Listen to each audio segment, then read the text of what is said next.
Labas vakaras, treneri. Su pergalė, kokias mintis po rungtynių? Na, šiandien neturėjom kitos išeities.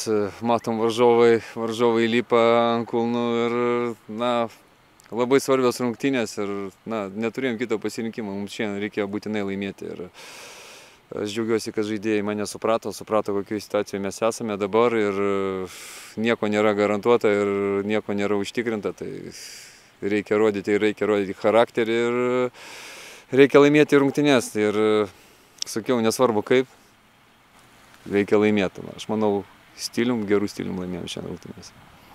Kas pasikeitė per tą laiką, nes buvo pastarąjį laiką sunku pelnyti įvarčius, o šiandien visus 4 pavyko pelnyti? Ne, tai būtent turime tokias rungtynės, kur tikrai turėdame momentų, bet negalėdami juos išnaudoti. Tai nebuvo tokių rungtynių, kur būdavom tušti ir nekreatyvus. Net ir paskutinėse rungtynėse, manau, turėjom pakankamai momentų, bet to trūko ir dėl to ir to rezultato nepasiekdavom. Abdelas grįžo į startinę sudėtį, jis buvo jau pelnęs 3 įvarčius anksčiau prieš Žiūgo komandą, galbūt ir čia buvo faktorius to grįžimo į startinę sudėtį.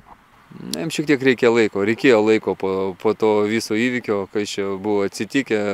Taip, jisai žaidė, bet mačiau, kad tas žaidimas, manau, netenkino nei manęs, nei jo. Reikėjo šiek tiek laiko apsiprasti ir daug mes su juo bendraujame. Ir, kad atkreipti save dėmesį, reikia žaisti, reikia pelnyti dar keletą įvarčių. Ir aš manau, kad atsiras tas susidomėjimas vėl. Leo Ribeiro, komandos lyderis, šiandien buvo pelnę 2 įvarčius, bet galiausiai buvo priverstinis keitimas. Kas ten nutiko? Jisai labai svarbus mums žaidėjas yra ir tai kreatyvus žaidėjas, kuris duoda mums labai daug atakoje ir šiandien jisai visų gražumų pasirodė. Ir aš tikiuosi, ten nieko rimto nėra ir jisai bus pasiruošęs kitom rungtynėm. Klaudijus Supstas irgi pasaugant turbūt buvo pakeistas.